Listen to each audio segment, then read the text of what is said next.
وَإِذَا مَا أُنْزِلَتْ سُورَةٌ فَمِنْهُمْ مَنْ يَقُولُ أَيُّكُمْ زَادَتْهُ هَذِهِ إِيمَانًا فَأَمَّا الَّذِينَ آمَنُوا فَزَادَتْهُمْ إِيمَانًا وَهُمْ يَسْتَبْشِرُونَ। Saudi আরবে 133টি দেশকে পিছনে ফেলে বিশ্বজয় করেছে আমাদের নুরুদ্দিন জাকারিয়া। আমরা শুরুতে একটু নুরুদ্দিন জাকারিয়ার কণ্ঠে তিলাওয়াত শুনবো ইনশাআল্লাহ। أعوذ بالله من الشيطان الرجيم بسم الله الرحمن الرحيم يا أيها الذين آمنوا قاتلوا الذين يلونكم من الكفار وليجدوا فيكم غلظة واعلموا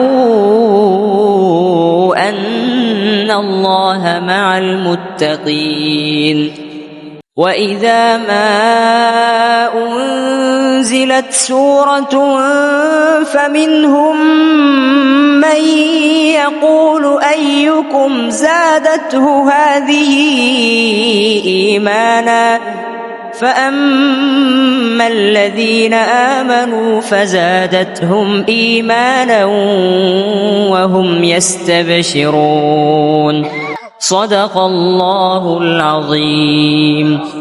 মাশাআল্লাহ, অনেক সুন্দর তিলাওয়াত। আমাদের নুরুদ্দিন জাকারিয়া হচ্ছে আর রায়হান ইন্টারন্যাশনাল মাদ্রাসার ছাত্র। সে বিশ্বজয় করেছে আলহামদুলিল্লাহ। আর রায়হান ইন্টারন্যাশনাল মাদ্রাসার সম্মানিত প্রতিষ্ঠাতা পরিচালক আমার বাজান মুফতি আব্দুল কাইয়ুম মোল্লার সঙ্গে আছেন।